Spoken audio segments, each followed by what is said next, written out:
asked Austin. The surly, one-eyed wolf shifter had a graying beard that brushed the top of the bar, and a perpetual scowl stamped on his face. Austin shoved his glass at him. "I'm sitting here, and my glass is empty. You have to ask?" Barry gave him a sour look, but he stuck Austin's glass under a tap and refilled it.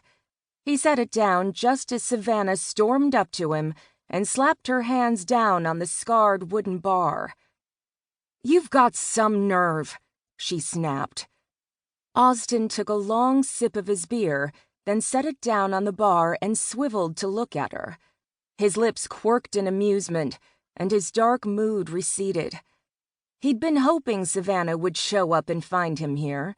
It was one of the reasons he'd deliberately parked his truck outside the watering hole. He knew that she had lookouts everywhere, even if this town was more wolf than fox. She and her family had lived in the area for generations. They knew just about everybody. It was a pretty good bet that someone would call and tell her that he was here. He lived to annoy her.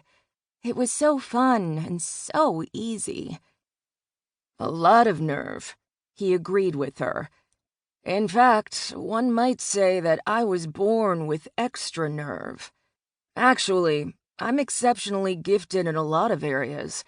Want a drink? We could talk about it some more." Savannah glared. "No, and now I want to barf." Austin's lips curled in a smile. Cute little fox. She shouldn't lie to a wolf. What big ears you have.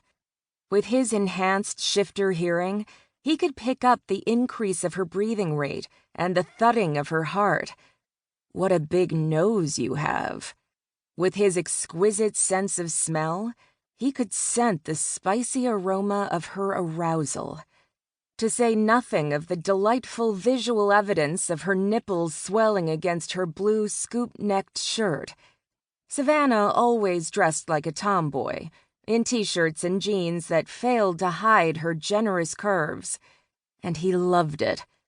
She called to his animal like no other woman ever had, which was exactly why he wouldn't saddle her with his crazy-ass wolf problems.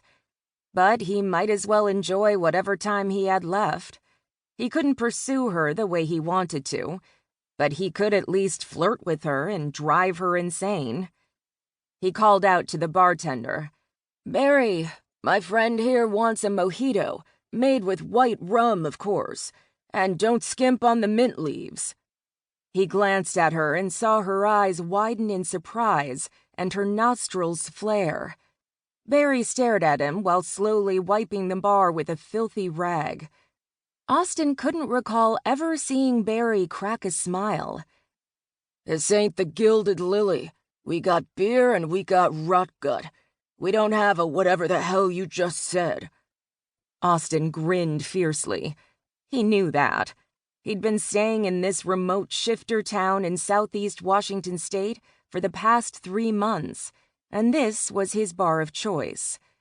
The Gilded Lily was the fancy upscale bar at the other end of town, where the wealthier shifters went.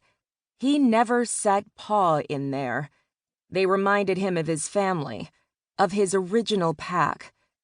He'd just ordered the mojito to let Savannah know that he knew exactly what she liked to drink, to get under her skin.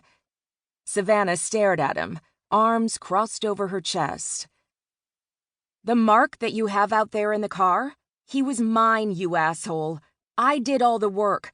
I spent weeks tailing his dirtbag friends, squatting in the woods, getting eaten alive by mosquitoes, not to mention a major case of poison ivy rash on my butt, and you followed me and snatched him away right before I got to his hideout." At the mention of her butt, he perked up. He loved her butt. It was so big and round and squeezable. So he imagined. "This is all true. Can I check out that rash? It sounds like something you really should get looked at." There was murder in her light brown eyes. "I shifted into fox form and it healed, you ass. And by the way, why are you in here drinking when you've got a man..."